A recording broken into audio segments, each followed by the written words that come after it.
پڑھی جاتی ہے اور آپ سنتے ہیں. آج کی مجلس کم از کم میری ذات کی حد تک آپ کی طبائع اور مزاجوں سے ذرا ہٹ کے ہے.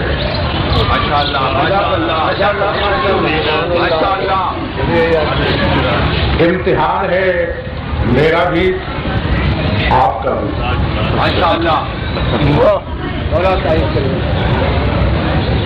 آپ نے صحیح پہچانا. میرا امتحان اس حد تک ہے کہ کیا قدرت نے ہمیں سامعین کی خوشامد کرنے کا ڈھنگ بخشا ہے یا حق کہنے کی طاقت بھی عطا کی ہے.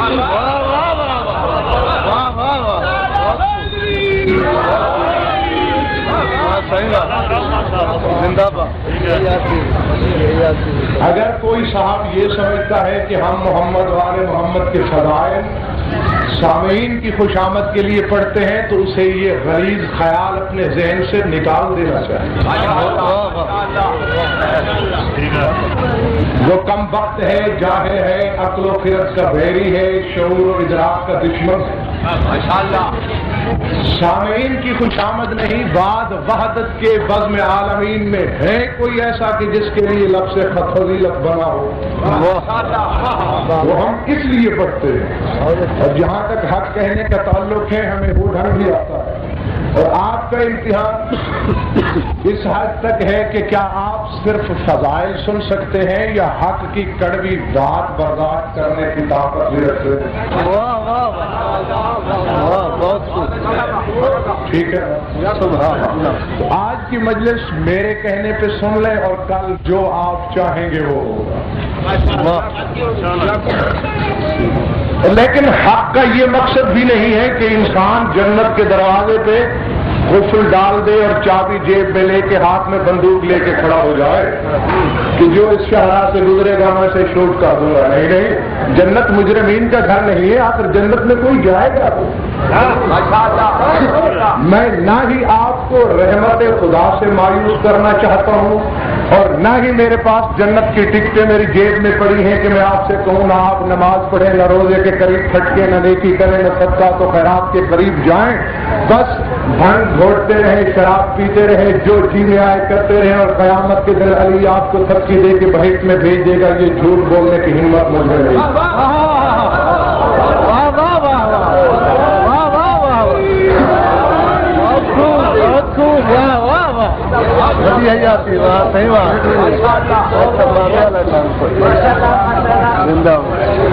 میں نے ایک چھوٹی سی آیت عنوان مجلس قرار دی ہے. ارشاد ہے یا ایھا الانسان ما غرک بربک الکریم. اے انسان، آخر کس چیز نے تجھے اپنے رب کریم سے غرہ کر دیا ہے؟ آخر وہ سبب کیا ہے؟ وہ وجہ کون سی ہے جس کے سبب تو اپنے پروردگار کا باغی بن بیٹھا؟ آیت چھوٹی سی ہے لیکن اگر غور کیا جائے تو اس میں معانی کے سمندر پوشیدہ ہے. یعنی خداوند عالم نے دعوت فکر دی ہے انسان کو کہ اے بھلے مانس، کبھی تنہائی میں بیٹھ کے یہ بھی سوچا ہے میں نے تجھے کیوں بھیجا تھا؟ تیری پیدائش کا مقصد کیا تھا اور تو نے دنیا میں آ کے کیا کیا؟ دیکھیے ابھی سے آپ بیدار ہونے لگے ہیں اور آخر وہ کیا بات ہے کہ جس نے تجھے اپنے پروردگار سے غرہ کر دیا؟ میں نے تجھ پہ انعامات کی بارش کی، تو نے اسے اپنے علم کا کمال سمجھا. میں نے اپنے آئین کرم سے کام لیا اور تو نے اسے اپنی مقدر کی بلندی خیال کیا. میں نے اپنے محبوب کے صدقے میں تجھے خنزیر کی صورت سے بچایا اور تو نے اسے اپنا نصیب جانا. میں نے محض اس لیے کہ تیری پشت سے پیدا ہونے والی کچھ نیک روحیں موجود تھیں تجھ پہ قہر و غضب کی بجلی نہ گرائی اور تو نے یہ سمجھا کہ میرا ستارہ بڑا تیز. اے انسان، میں نے تجھے زمین پر اپنا نائب بنا کے بھیجا کہ تو زمین پہ حکومت کرے، سراؤ سے سریا تک عالم رنگ بو کا ہر گوشہ تیرے حکم کے بغیر جنبش نہ کرے. سورج تیری اجازت کے بغیر چڑھ نہ سکے، چاند تیرے حکم کے بغیر گردش نہ کرے، زمین تیری جنبش ابرو کے بغیر چکی کا دوران نہ کر سکے، تیرے اشارے کے بغیر چشموں میں دوانی، انجم و کواکب میں تابانی نہ رہے اور تو زمین پہ آ کر جو تیری محکوم تھی اس کا بھی محکوم بن گیا. آخر اے حضرت انسان یہ انقلاب کیوں ہے؟ راز تو نہیں ہوگا.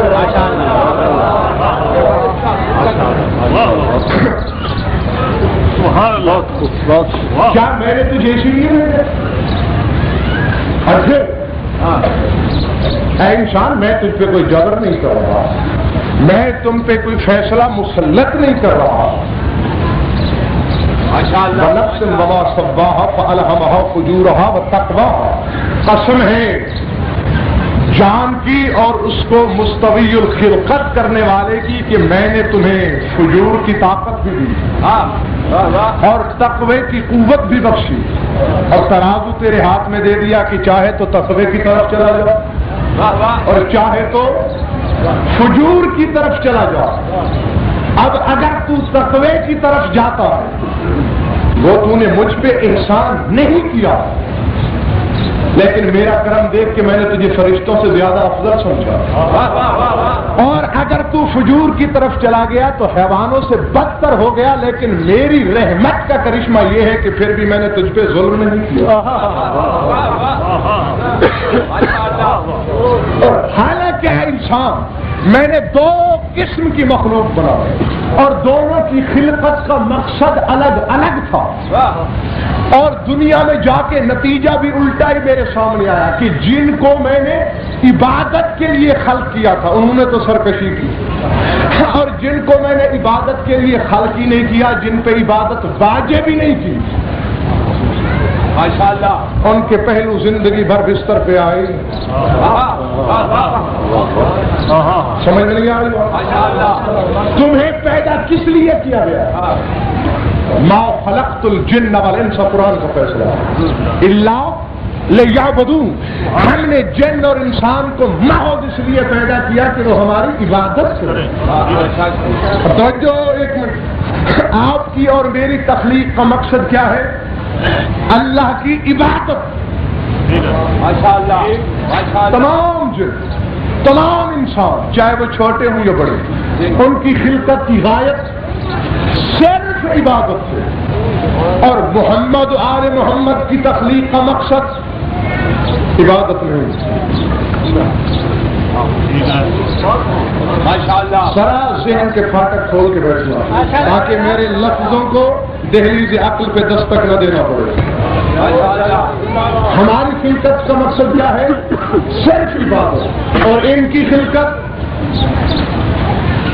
ان تو کنزن مخفی ہے، فاحببت ان اعرف فخلقت الخلق، میں ایک گنج مخفی تھا، پوشیدہ خزانہ، ایک چھپی ہوئی حقیقت تھا، میری محبت میں آیا کہ میں پہچانا جاؤں تو میں نے ان کو خلق کیا۔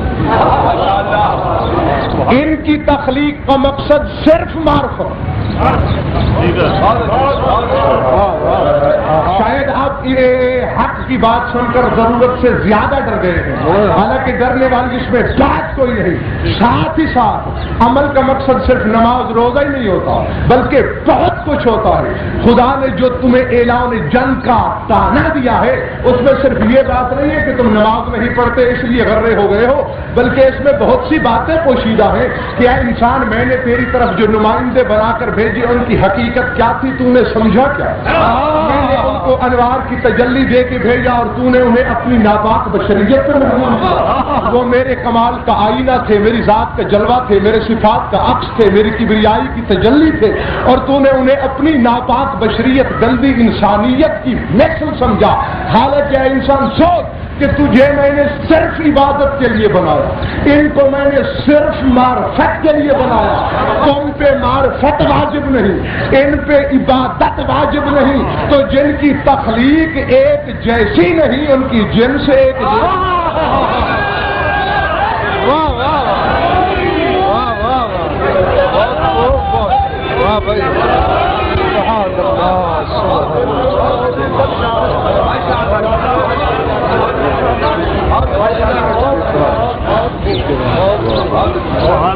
شکریہ، بہت خوب، بہت خوب۔ اے انسان، میں نے تجھ سے کیا چاہا اور تو نے مجھے کیا دیا؟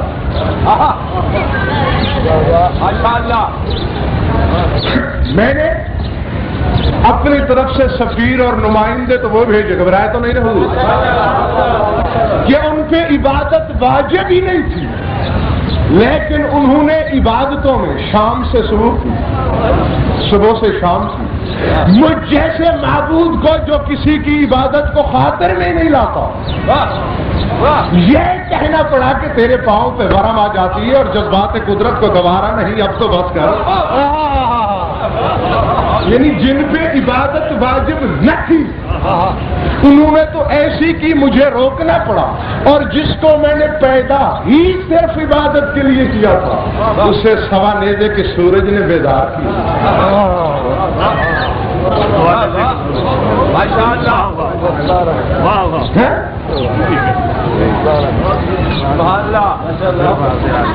انسان، میں نے تجھے کائنات کی حکمرانی کے لیے تو تجھے پیدا کیا تھا، اور تیرا ذہن اتنا خراب ہوا کہ تو نے جو میرے نائب تھے ان کو دنیا کا حکمران نہیں مانا۔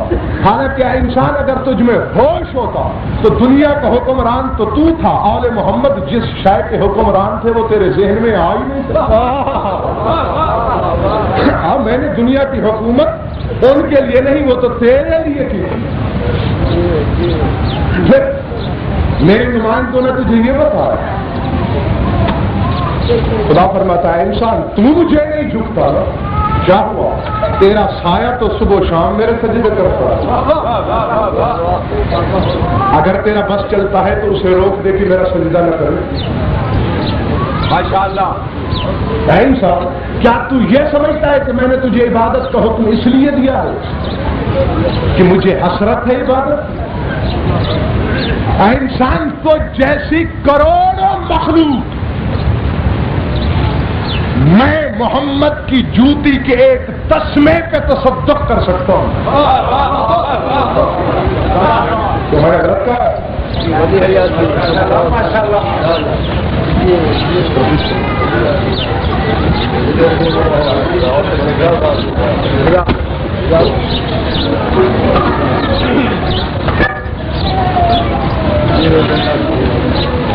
ہے اسی طرح یہ نہیں. ماشاءاللہ ماشاءاللہ. اصل بات پڑھ لیجیے.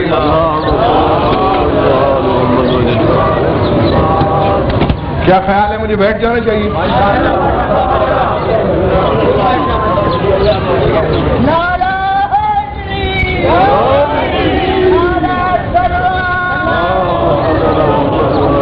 ویسے آپ کے نعرے نے تو مجھے یہ تاثر دیا ہے کہ یہ کڑوی کسیلی باتیں سننے کا حوصلہ آپ نے.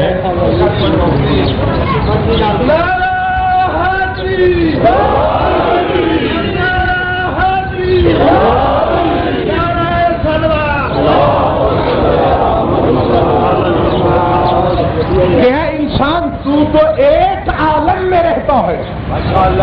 توجہ. اور تو جیسی کروڑوں مخلوقات ہوں تو مجھے اپنے محبوب سے اتنی محبت ہے، اتنا پیار ہے کہ میں اس جیسی لا تعداد عوالم اس کی جوتیوں کا صدقہ قربان کر سکتا ہوں. اور یہ صرف اظہار تعلی نہیں، صرف گفتگو نہیں، مبالغے کا صیغہ نہیں، بلکہ ناصر صاحب یہ حقیقت بھی ہے. اور اگر آپ کو میری بات کا اعتبار نہ ہو تو روس اور امریکہ والوں سے پوچھیے. یہ چاند پہ کمندیں ڈال رہے ہیں نا، مریخ کے کنگروں تک پہنچ رہے ہیں، اور وہاں سے جب لوٹتے ہیں تو کیا آ کے بتاتے ہیں؟ یہ چاند میں بنجر زمینیں ہیں، یہی بتاتے ہیں نا. سنگریزے ہیں، اجاڑ دنیا ہے، زندگی کے نشان نہیں ملتے. میرے دوستو چاند میں زندگی تھی.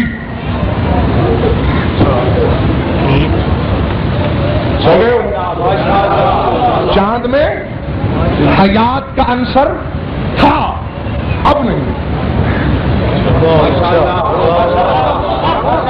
کیوں تھا تو کیوں کر، اور نہیں رہا تو کہاں گیا؟ دیکھو یہ عقلی دلیل ہے. آپ جنگل سے گزر رہے ہیں، وہاں آپ کو دیواروں کے نشان ملے، الٹی چھتوں کے مکان ملے، بنجر علاقہ نظر آئے، تو آپ کے ذہن میں فوراً آئے گا کہ ایک وقت تھا جب یہاں دنیا بستی تھی، جب یہاں شہر بستی قریہ کوچہ ہوئی، نگری آباد تھی. یہ نشان بتاتے ہیں. چاند کی بنجر زمینیں یہ دلیل ہے نا اس بات کی، اجاڑ دلیل ہے کہ کبھی یہ آبادی تھی، کبھی یہاں پوری دنیا آباد تھی. آپ چاند کے مقابلے میں پتہ نہیں کتنے ہزار گنا کم سیارے میں رہتے ہیں اور اس مخلوق کا شمار نہیں. اور جو ہماری زمین نامی سیارے سے پتہ نہیں کتنے ہزار گنا بڑا سیارہ ہے، وہاں کتنی مخلوق ہوگی نا. تو زندگی تو تھی، اب کہاں گئی؟ صاحب ایک واقعہ ہوا تھا،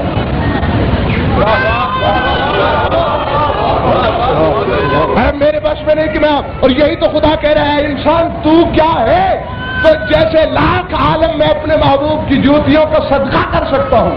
اگر آپ کا حافظہ کمزور ہو گیا تو میری انگلی پکڑیے اور چشم تصور سے الٹی زکند لگائیے کہ ابو جہل رسول کے سامنے کھڑا ہے کہ چاند دو ٹکڑے ہو کر اگر تیری نبوت کی گواہی دے دے تو ہم مان لیں گے اللہ فلا.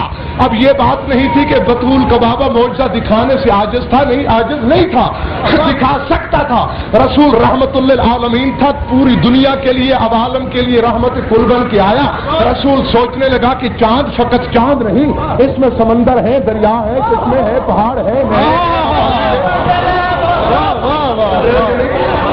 انسان ہے، حیوان ہے، چرند ہے، پرند ہے، درند ہے، وحوش ہے، طیور ہے، پتہ نہیں کتنی لاتعداد جانوں کا ضیاع ہوگا، کتنی زندگی دم توڑ دے گی، کتنی زندگی کی نبضیں رک جائیں گی ایک موقع کے لیے۔ بس اس کو رحم آیا اور حجاب قدرت میں زلزلہ آیا کہ میرے حبیب یہ تو ایک عالم ہے، تیری نبوت پہ شک آئے۔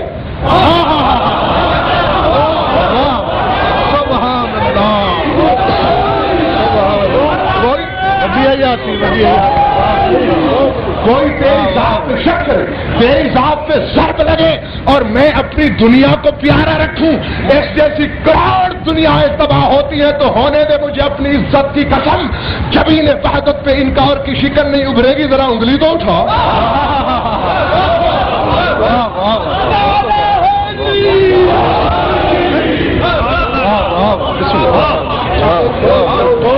اس دن سے چاند کی زندگی فنا ہوئی۔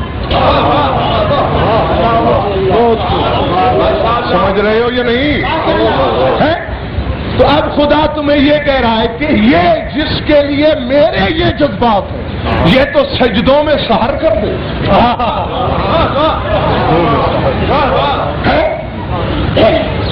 پتھر کھائے شکر کرے، کانٹوں پہ چلے میری تسبیح پڑھے، پیشانی سے لہو بڑھے اس کی تسبیح بڑھ جائے۔ انسان تو کتنا بڑا ناشکرا ہے، یعنی تنگ آ کے اللہ نے ایک گالی دے دی ہے ہمیں۔ ہاں پڑھو قرآن، فرما رہا ہے قتل الانسان ما اکفر، غارت ہو انسان کتنا بڑا ناشکرا ہے۔ آخر کچھ تو ہماری طرف سے بھی ہوا ہے کہ خدا کو ہمیں گالی دینا پڑی، بد دعا کرنا پڑے کہ یہ مخلوق جس پر میں نے عبادت فرض ہی نہیں کی تھی، عبادت کا نام آیا اور آپ گئے۔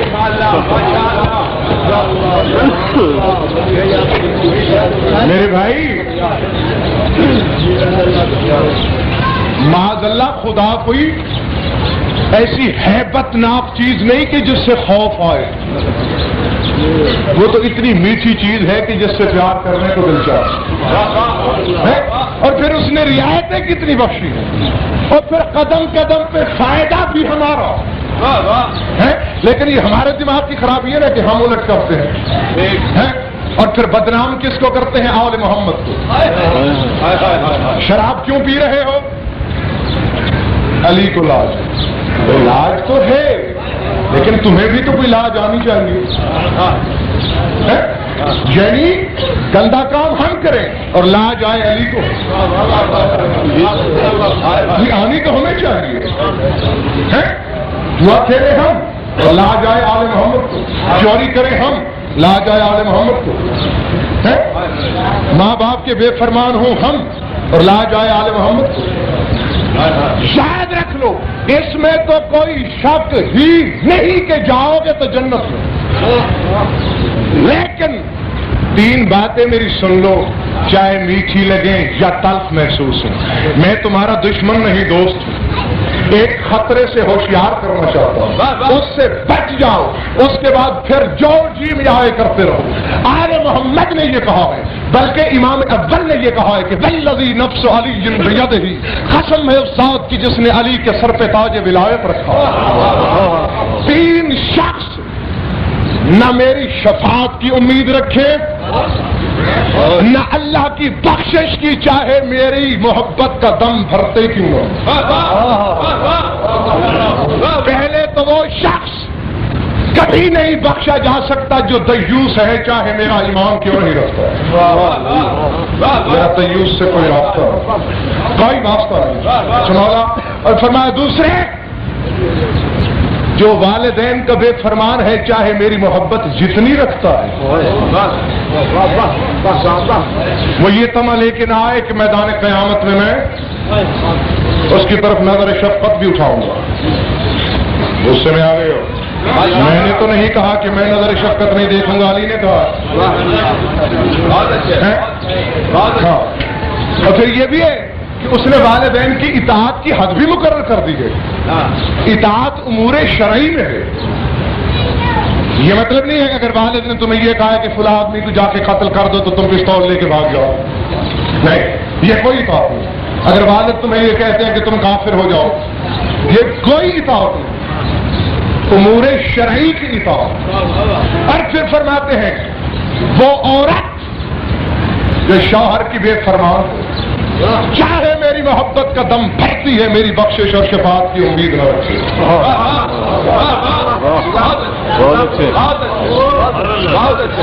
کہ جب نظامت، اور یہی تو خدا تمہیں یاد دلا رہا ہے، انسان میں نے تجھ سے کیا چاہا تھا اور تو نے دیا کیا؟ میں نے تجھے دنیا میں کیوں بھیجا تھا اور تو نے کیا کیا؟ میں نے تجھے حکومت کے لیے بھیجا اور تو یہاں آ کے عورت کا محکوم ہو گیا۔ کیا میں نے قدم قدم پہ تیری حکومت کے دلائل نہیں دیے تھے؟ تیری ایک کی گواہی تیرے مقابلے میں 2 اور کی گواہی۔ عورت کا نصف حصہ تیرے لیے دگنا حصہ، عورت کے لیے محکومی تیرے لیے حکومت۔ الرجال قوامون علی النساء کی سند میں نے قرآن میں بھیجی۔ میں نے قدم قدم پہ تیری حکومت کو مضبوط کرنا چاہا اور تو نے قدم قدم پہ اپنی حکومت کی جڑیں خود کاٹی۔ اچھا بتاؤں، اس کا یہ مطلب نہیں ہے انسان بیوی کے لیے خدائی فوجدار بھی نہیں کہ ڈنڈا لے کے دن رات اس کے سر پہ کھڑا رہے، لیکن مرد اس کا محکوم بھی نہیں۔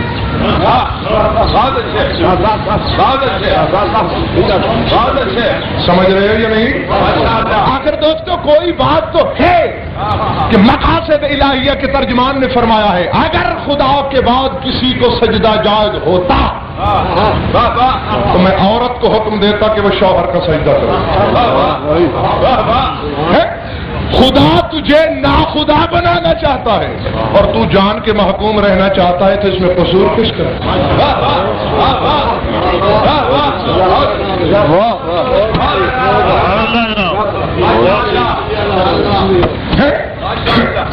اس نے تو اتنی تعزیر، قرآن ہے ہی تعزیر کی کتاب، اس میں قانون ہے، اس میں لا ہے، اس میں اصول ہے، اس میں سزا کی حدیں ہیں، اجزاء ہیں، شقیں ہیں مختلف، کہ بغیر عذر شرعی کے اگر عورت نے اپنے شوہر کی آواز پہ آواز بلند کی تو کیا رسول فرماتے ہیں کہ جنت کی حوریں تسبیح چھوڑ دیتی ہیں، اس عورت پہ لعنت کرنا شروع کر دیتی ہیں کہ عذر شرعی کے بغیر اس نے شوہر کی آواز پہ آواز بلند کیوں کی ہے۔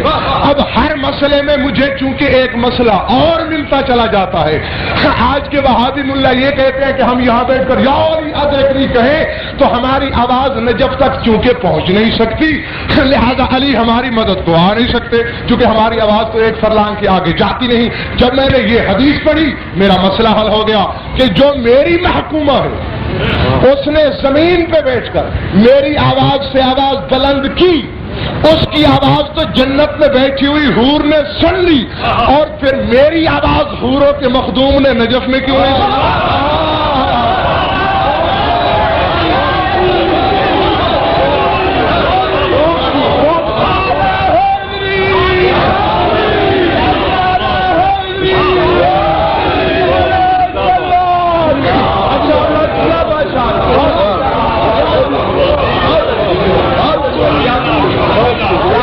بسم اللہ، تبلیغ ہوا نہیں ہے، تبلیغ ڈرانے کا نام نہیں، التبلیغ ما بین الترغیب والترہیب، یہ حکم ہے۔ تبلیغ ترہیب اور ترغیب کے درمیان میں ہوتی ہے، اور ویسے بھی یہ اصول ہے محترم، میرے بھائی شوکت بیٹھے ہیں، یہ 2 نوکر ایک دن اپنے ہاں ملازم رکھتے ہیں، ان کا بیٹا پہنچ جاتا ہے ایک نوکر کے پاس، دیکھو بھائی اگر تم نے صبح سویرے اٹھ کر کار کو صاف نہیں کیا نا تو ابا جان تمہیں بید ماریں گے۔ اچھا، اب دوسرا آ گیا کہ اگر تم نے صبح سویرے اٹھ کے جھاڑو نہیں پھیرا تمہاری تنخواہ کٹ جائے گی، اگر تم نے فلاں کام نہیں کیا تو تمہارا کھانا بند ہو جائے گا۔ 3 4 مختلف باتوں کے بعد وہ یہی کہے گا کہ آج کے دن کی تنخواہ میں معاف کرتا ہوں اور جا رہا ہوں۔ اس کے برعکس دوسرے نوکر کو یہ کہا جائے کہ اگر تم صبح سویرے اٹھ کے کار کو صاف کر دو گے تو تمہیں انعام ملے گا، اگر تم نے وقت پہ جھاڑو دیا تو تمہیں شاباشی دی جائے گی، اگر تم نے فلاں کام کر دیا تو تیرا مالک خوش ہو جائے گا۔ اگر وہ نوکر نمک حرام اور حرام زیادہ نہ ہوا تو یہ سن کر پہلے سے زیادہ تندہی سے کام کرے گا۔ تو لہذا ہمیں تبلیغ کرنے سے کوئی چڑ نہیں ہے، آر نہیں ہے، ہم نماز روزے سے خدا نخواستہ لڑ کے نہیں آئے۔ ہماری علماء سے گزارش اتنی ہے کہ جہنم کے داروغے بننے کی بجائے جنت کا دریچہ کھول کے ٹھنڈی ٹھنڈی ہوا چلایا کرو تاکہ سیر کرنے کو ہر ایک کا جی چاہے۔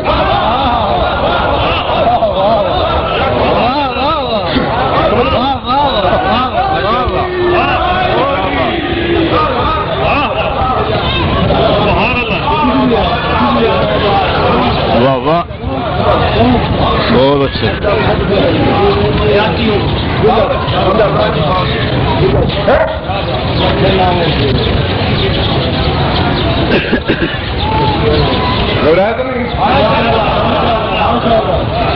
اے انسان، میں نے تجھ سے کیا مانگا تو نے مجھے دیا، میں نے تجھ سے کیا کیا اور تیری طرف سے مجھے کیا ملا؟ تو اپنے خالق کو بھولے اللہ بھی کھانا پڑا جس نے تجھے خلق کیا، جس نے تجھے مستوی الخلقت بنایا۔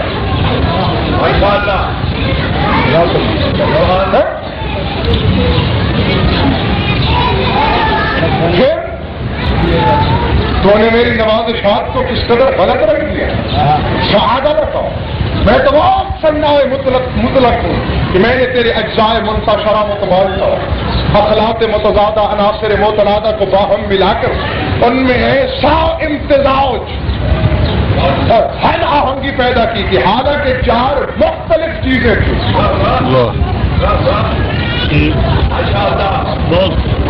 لیکن میں نے ایسا کنٹرول قدرت رکھا کہ کوئی چیز ایک دوسرے پہ غالب نہیں سکتے۔ بھائی صاحب اور میری گفتگو ہو رہی تھی، مجھے انہوں نے پوچھا کہ یہ بتائیے کہ آخر فرشتوں نے جو اعتراض کر دیا کہ پالنے والے اتجعل فیہا من یفسد فیہا ویسفک الدماء ونحن نسبح بحمدک ونقدس لک، پالنے والے تو اس کو خلیفہ بنا کے بھیج رہا ہے کہ جو زمین میں جا کے خونریزی کرے گا، فساد پیدا کرے گا۔ میں نے ان کو تو جو جواب دینا تھا وہ دیا، آپ کو سمجھانے کے لیے بھی بتا دوں کہ آخر فرشتے غیب تو نہیں جانتے تھے، پھر انہوں نے کس طرح سمجھ لیا کہ زمین میں خونریزی ہوگی؟ توجہ، یہ ان کے علم غیب کی دلیل نہیں تھی دوستو، بلکہ بات فقط اتنی تھی۔ اللہ نے کہا کیا تھا؟ انی خالق بشرا من طین، میں مٹی سے ایک بشر بنانے والا ہوں، حالانکہ بننے والا بن رہا تھا چار عناصر سے۔ توجہ، بننے والا چار عناصر، اس میں آگ بھی تھی، اس میں ہوا بھی تھی، اس میں پانی بھی تھا، اس میں مٹی بھی تھی، لیکن اللہ نے کہا مٹی سے بن رہا ہے، باقی عناصر کا تو نام لیا نہیں۔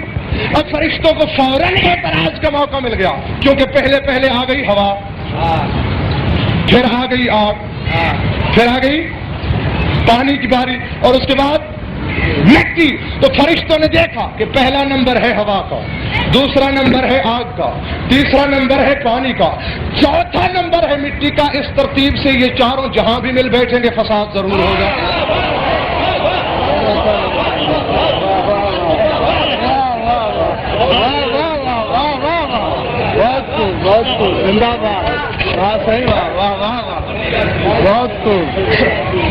کیونکہ وہ پہلے تین جو ہے عنصر وہ اپنی طرف کھینچیں گے، مٹی اپنی طرف، اور پھر اللہ کا یہ اعلان کرنا کہ میں مٹی سے بنا رہا ہوں، اس کا مطلب اہمیت اس نے بھی مٹی کو دی۔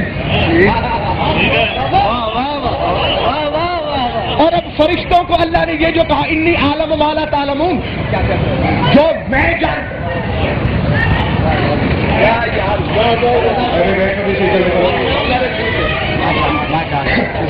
جو میں جانتا ہوں وہ تم نہیں جانتے۔ پتہ ہے اس کی وجہ کیا ہے؟ اور پھر فرشتوں کو اللہ نے کھول کے سمجھایا کہ دیکھو فرشتوں، اگر میں صرف مٹی سے خلیفہ بنا دیتا تو باقیوں کو کٹ حجتی کا موقع مل جاتا. آپ کہتی اگر ہم میں سے خلیفہ ہوتا پھر خدا دیکھتا ہم کیسے خلافت کرتے ہیں. ہوا کہتی کہ مجھ سے ہوتا, پانی کہتا مجھ سے ہوتا, حالانکہ مجھے معلوم ہے ہوا کا مزاج ہوائی ہے, صرف باتیں کرنا اور پھر بھول جانا. میں جانتا ہوں کہ آگ میں صرف گرمی ہی گرمی ہے اور کچھ نہیں. میں جانتا ہوں کہ پانی منافق ہے.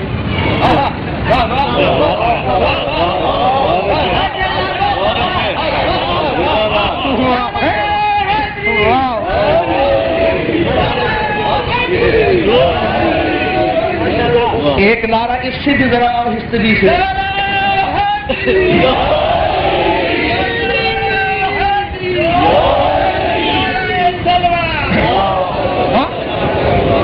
اور پھر میں مٹی کے مزاج کو بھی جانتا ہوں, اور میں نے یہ چاروں عنصر دنیا میں بھی جمع کر لیے, اور انسان کو پہچاننے والی صلاحیت عقل سلیم وہ بھی دے دی کہ انسان خود تجربہ کر لے گا.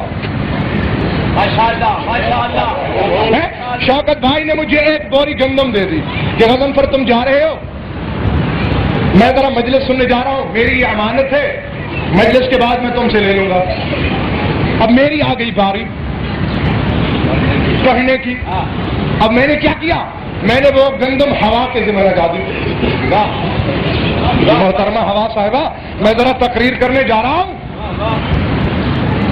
آپ یہ لے جائیں. تو ہوا کیا کرے گی, کچھ اٹھا کے اس رشتہ دار کے گھر میں, کچھ اس رشتہ دار کے گھر میں, کچھ اس دوست کے گھر. وہ تو کنبہ پر بھی نکلے ہے یا نہیں؟ اور اگر آپ کو دے دوں, اسے جلانے کی سوا آتا ہی کیا ہے؟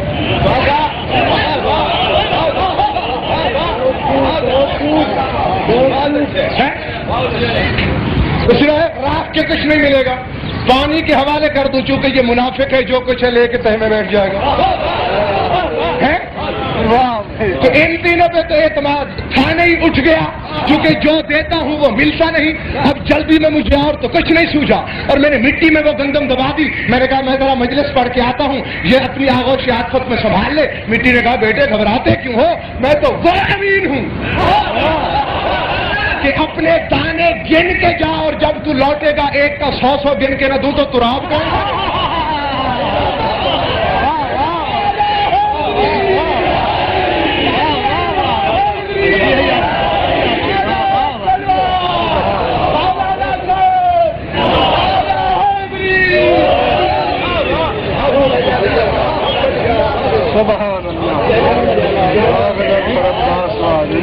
تو خدا فرما رہا ہے انسان, میں نے میرا ذرا اہتمام قدرت ملاحظہ کر کہ میں نے 4 مختلف عنصر ملائے اور ان میں دوستی پیدا کر دی. اور تم تو جہاں 2 مل کے بیٹھو, ایک کا منہ ادھر ایک کا ادھر. میری توقعات تجھ سے کیا تھی اور تو نے دنیا میں جا کے کیا سوائے سرکشی کے, سوائے نافرمانی کے. تھک گئے ہو تو میں چھوڑ دوں.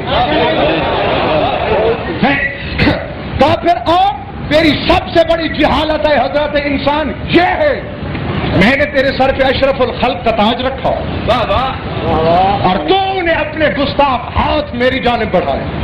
اعلان جنگ بھی مجھ سے,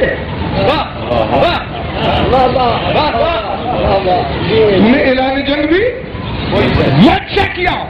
دیکھ ہے حضرت انسان, اگر تو اپنے اصولوں پہ چلتا, اگر تو نہ بگڑتا جو اصول میں نے دیے تھے, یاد رکھ نہ تیرا معاشرہ خراب ہوتا, نہ تیری زندگی اجیرن ہوتی. انسان تجھ میں یہ بری عادت, جوہر شناس تو ہے نہیں. ہر چمکتی ہوئی چیز کو تو سونا سمجھ کر اس کے پیچھے بھاگتا ہے, جس کا نتیجہ یہ نکلتا ہے حقدار اور جوہر والے روتے رہ جاتے ہیں, اور جاہل کم وقت جو ہے وہ ممبروں کے وارث بنتے رہتے ہیں. اور یہ بھی ہوتا ہے تو اے حضرت انسان صرف تیری وجہ سے. میں نے تجھے عورت پہ حکومت بخشی, تو عورت کا محکوم ہو گیا, اور جس کی وجہ سے عورت کو حکومت کا ایسا چسکا پڑا کہ میدانوں تک نکلنے لگی.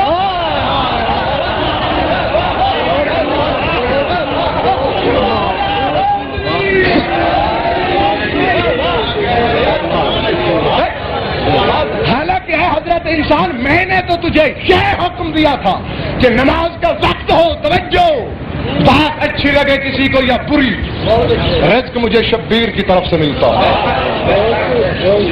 میں نے تو تجھے وہ مطلق العنان حاکم بنایا تھا، نماز کا وقت قریب اور تجھے بیوی نے کہا اٹھو نماز پڑھ لو، حکم ہے 1 منٹ لیٹ پڑھو، کیوں کہ یہ ہے ناقص العقل۔ اگر حالانکہ تو نماز میری پڑھے گا، لیکن ہو سکتا ہے اس ناقصۃ العقل کے ذہن میں یہ جراثیم پیدا ہو جائے کہ میرے کہنے پہ جھک رہا ہے۔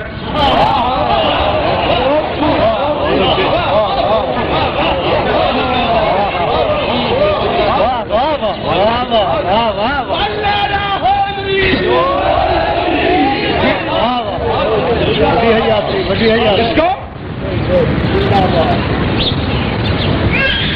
حالانکہ بندگی میری ہے، میں نماز پڑھنا ہے لیکن چند لمحوں کی دیر کر، تاکہ اس کے ذہن میں یہ خوشی نہ آئے کہ میری وجہ سے میرے کہنے پہ پڑھ رہا ہے، میں نے تیرے لیے یہ قوانین بنائے، تیرے لیے میدان، اس کے لیے گھر کی 4 دیواری، لیکن تو بچے کھلانے پہ ڈیوٹی تیری اور ترکاری خریدنے پہ ڈیوٹی محترمہ کی۔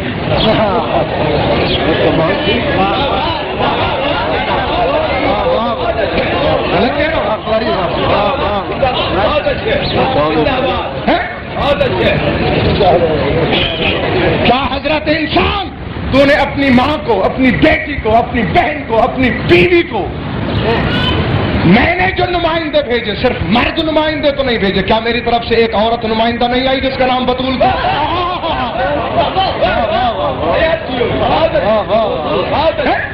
کیا تو نے اپنے ان 4 رشتہ دار عورتوں کو میری اس نمائندہ عورت کا کردار نہیں دکھایا کہ جو رضا کے جھولے میں شیر الہام پی پی کر وحی کی لوری سے عصمت کے حصار میں پروان چڑھی، اور جس کو اگر کبھی گھر سے باہر جانا پڑا تو اس اہتمام سے کہ محمد خود چلتے ہیں اور بیٹے بطول میرے قدم کے اوپر تیرا قدم، اور یا علی بطول کے نقش پا پہ تیرا قدم، کیوں کہ زندگی میں پہلی مرتبہ گھر سے باہر آ رہی ہے، نیچے ختم نبوت کا پہرا، اوپر منبع ولایت کا پہرا، درمیان میں عصمت چلتی جائے کہ اس کے نقش پا پہ بھی غیر محرم کی نظر نہ پڑے۔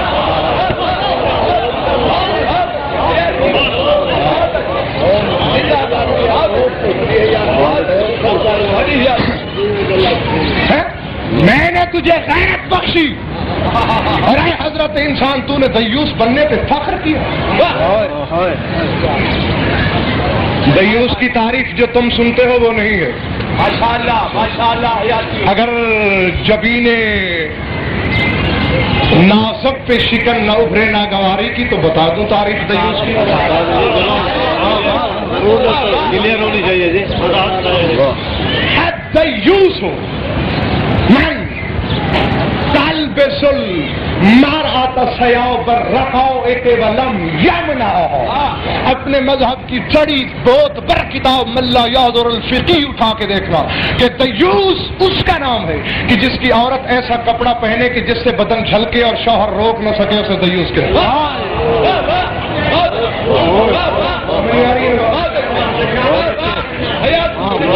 اے انسان میں نے تجھ سے کیا چاہا تھا اور تو نے مجھے دیا کیا؟ ناراض ہو گئے؟ اے انسان تو ازل سے منہ پھٹ،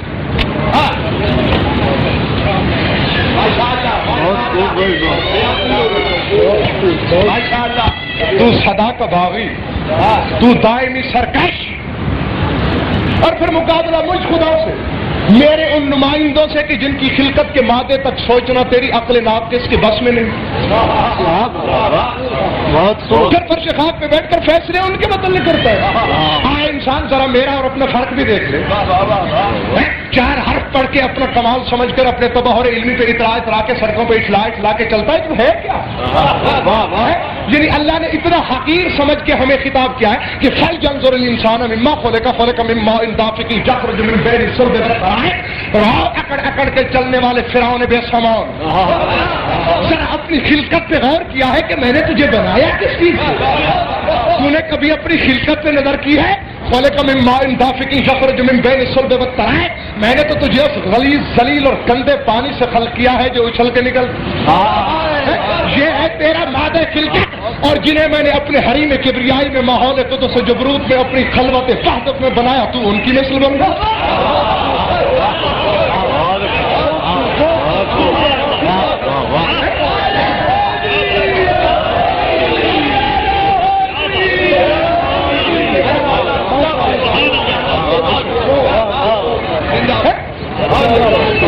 دیکھ انسان، تیرا اور میرا فرق کیا ہے؟ اے حضرت انسان، تصویریں تو بھی بناتا ہے، تصویریں میں نے بھی بنائی ہیں، توجہ، تصویریں تم بھی بناتے ہو اور تصویریں میں نے بھی پیدا کی ہیں، لیکن ذرا فرق دیکھ کہ تیری پہلی تصویر آڑی ترچھی لکیروں کا مجموعہ، اور کسی کو مصوری کا شوق چرائے تو کیا کرے گا؟ ٹیڑھی بڑی لکیریں نہیں ہوگی اور کیا ہوگا؟ دوسری تیسری اسی طرح آہستہ آہستہ آہستہ آہستہ کافی عرصے کے بعد اچھی تصویر بنائے گا، تو کہے گا انسان مقابلہ تو مجھ سے کرتا ہے، ذرا میری طرف بھی دیکھ کہ تیری پہلی تصویر آڑی ترچھی لکیروں کا مجموعہ، مگر میں نے جو پہلی تصویر بنائی میری جان اول، میری تخلیق اول اتنی باکمال کہ مجھ جیسا سمد بذات بنا کے خدا شرک ہو گیا۔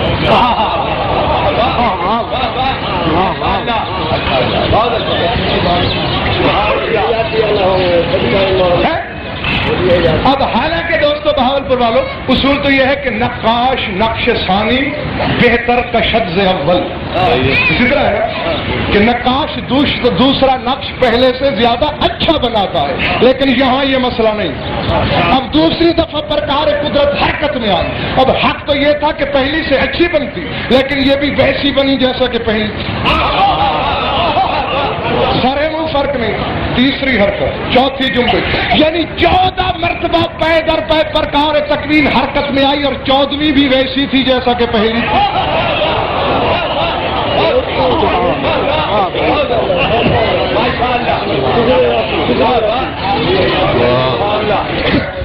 ہاں انسان، چونکہ تو جاہل ہے، ہر چیز کو اپنے خیالات پہ، اپنے فہم ناقص پہ پرکھتا ہے، یاد رکھ، ہو سکتا ہے تو اس تصویر کو بھی اپنے جیسا سمجھ بیٹھے، اس گستاخی کی غلطی نہ کرنا، میری اس تصویر پہ کوئی نقش بھی نہ ڈھونڈنا۔ اچھا پالنے والے، ہمیں ذرا دیکھ تو لینے دے، اتنا تو حق ہے۔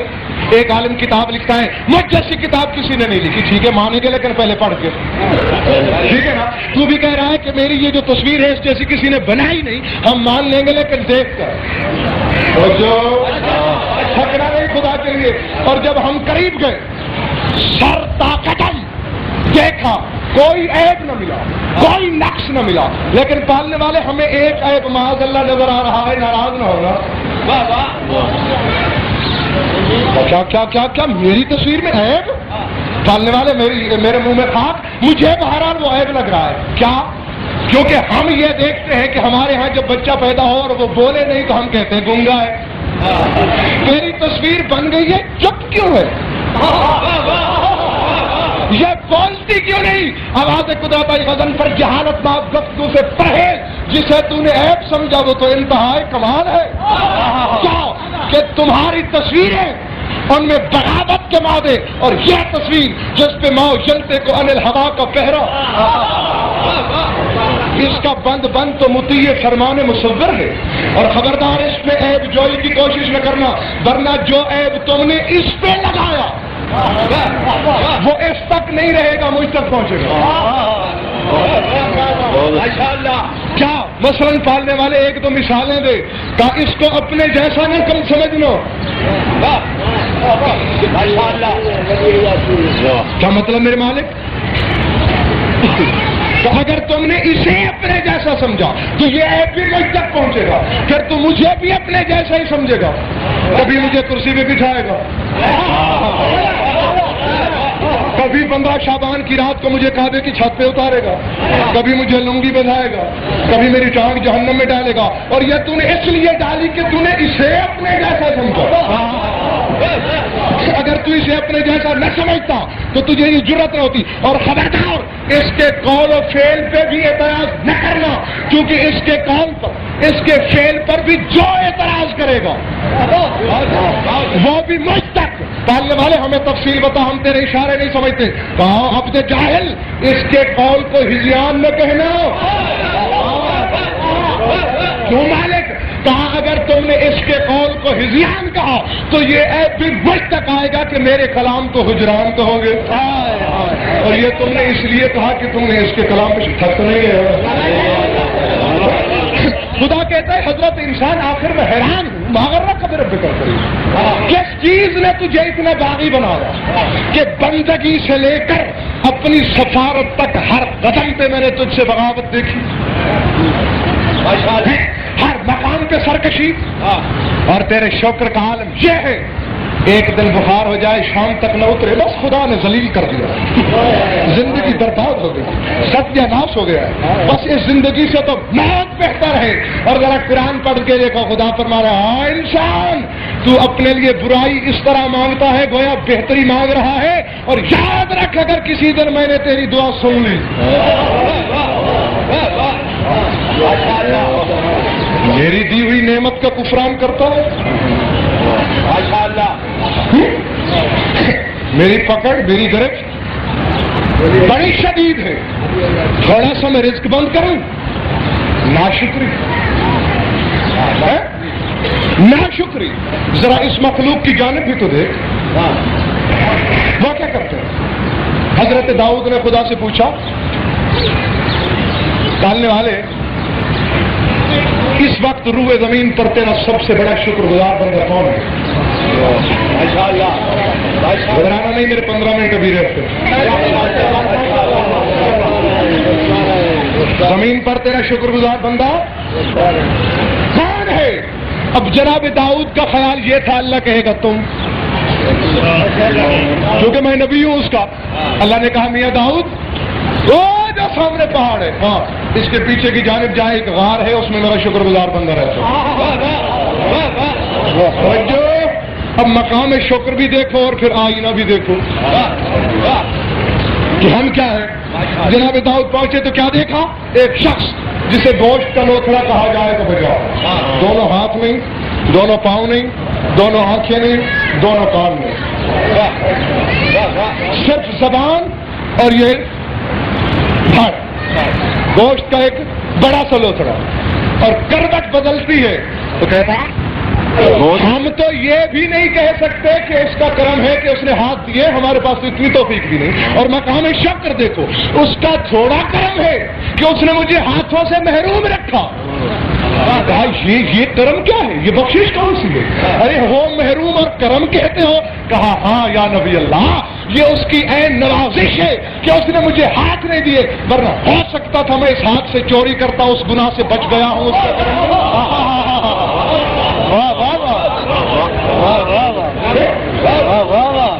اس نے مجھے آنکھیں نہیں دی، ہو سکتا تھا میں کہیں بے محل استعمال کرتا.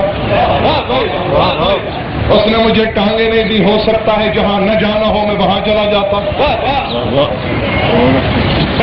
خدا کہتا ہے میں نے تم سے یہ شکر مانگا تھا.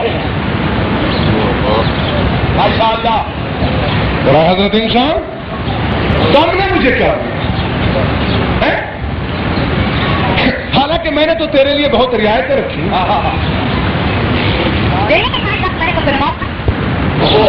وہ لیلۃ الحریر کی میں ساری رات پشت پہ بھی ہیں اور چیلنج جو میرا تاریخ عالم جناب سجاد کا ایک سجدہ قضا دکھاؤ.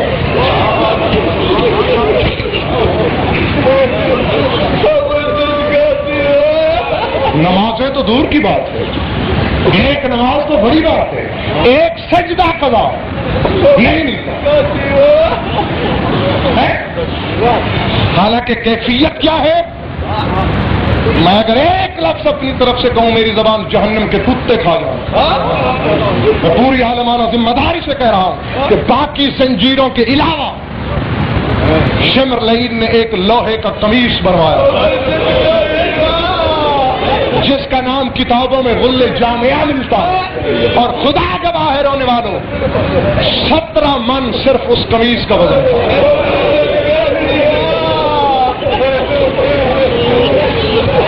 باقی بیڑیوں کے علاوہ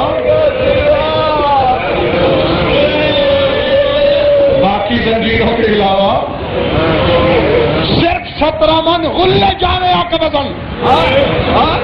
آخری فکر ہے کہ میں سے نہیں چھوڑ رہا ہوں، مصحف پڑھنے کا وقت نہیں رہا، اور عالم کیا ہے، باب الساعات سے گزر رہے ہیں۔ یہی وقت تھا، بار بار افق پہ نظریں جاتی ہیں میرے قید ایمان کی۔ پوچھنے والوں نے پوچھا آسمان کی طرف کیا دیکھتے ہو؟ کہا نماز مغرب کا وقت قریب نہیں۔ ذرا تصور کرو جسم جکڑا ہوا ہے، ہمیں وہاں بھی درس انسانیت دیا جا رہا ہے، اور ادھر مؤذن کہتا ہے اللہ اکبر، مجبور ہاتھوں سے تیمم کیا،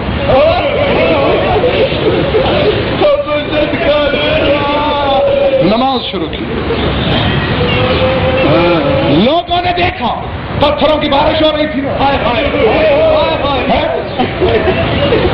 چھتوں پہ عورتیں سوار، مرد سوار، تماشائیوں کے ہجوم کو ایک فخر روح نظر آیا جو پتھروں کی برسات میں بڑے اطمینان کامل سے نماز پڑھ رہا۔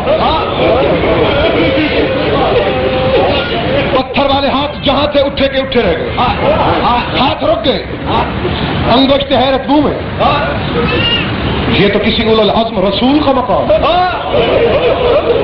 شدید نے تو باری کہا تھا، باری اس طرح تو نہیں ہوتے۔ دیکھو تو کس استقلال سے پڑھ رہا ہے، شاید ابراہیم نے بھی نہ پڑھی ہو، شاید اس طرح تو آدم نے بھی نہ پڑھی ہو، شاید اس طرح کی تبلیغ نوح نے نہ کی ہو۔ یہ کون ہے؟ شمر ملعون نے دیکھا، آخری فکرہ دیکھنا میری طرف اگر رونے آئے، شمر نے دیکھا کہ یہاں بھی تبلیغ ہو رہی ہے، یہ تو ان کی تشہیر ہے، یہ تو حسینی مشن کا پرچار ہو رہا ہے۔ میری زبان جل جائے، میں یہی کہوں گا کہ یہ قلم لے کے سجاد کے پاس آئے،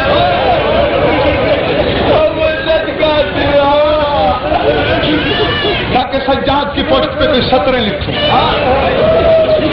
تاریخ بتاتی ہے کہ آل محمد کے قیدیوں میں سے سب سے زیادہ اس مظلوم کی پشت پہ سطر لکھنے کا ظالم کو شوق تھا۔ آیا اس نے سطریں لکھنا شروع کی، پہلی سطر لکھی، شاید نوکیلا قلم تھا کہ سیاہی ٹپکنے لگی، قلم بھی چلتا جاتا ہے اور ساتھ ساتھ کہتا بھی جاتا ہے چلو اپنا مقام چھوڑو۔ دیکھا کہ امام تو نماز میں ہے اور کچھ نہیں بن پڑا، کہا سید زادیوں کے اونٹ روانہ کرو، اب یہ نماز توڑ کے ساتھ اپنی پھوپھی کے پردے کی حفاظت کے لیے ضرور چلے گا۔ ادھر اونٹ چلنے لگے، سجاد کی قرات ختم ہو چکی تھی، نماز چھوڑی نہیں، خدا کی قسم میں عالمانہ ذمہ داری سے کہہ رہا ہوں۔ بلکہ کیا ہوا، ادھر رکوع پہ آئے، چلتے بھی جاتے اور سبحان ربی العظیم، سبحان ربی العظیم، شمر کا تازیانہ بڑھتا آتا ہے، ادھر تازیانے میں تیزی، ادھر چلتے ہوئے، اور جب دیکھا کہ اس کی تبلیغ تو بڑھتی چلی جاتی ہے تو میری زبان چل جائے، اس ملعون نے ایسی گستاخی کی کہ پیشانی کے بل سجاد زمین پہ گرے، اور گرتے ہوئے کوہنیوں کے بل چلتے ہوئے سبحان ربی الاعلی وبحمدہ، سبحان ربی الاعلی وبحمدہ، چلتے بھی جاتے ہیں کوہنیوں کے بل، تسبیح بھی جاری ہے۔ تو رونے والوں، ہمیں آل محمد نے یہ سکھایا ہے، فَسَيَعْلَمُ الَّذِينَ ظَلَمُوا أَيُّ مُنْقَلَبٍ يَنقَلِبُونَ۔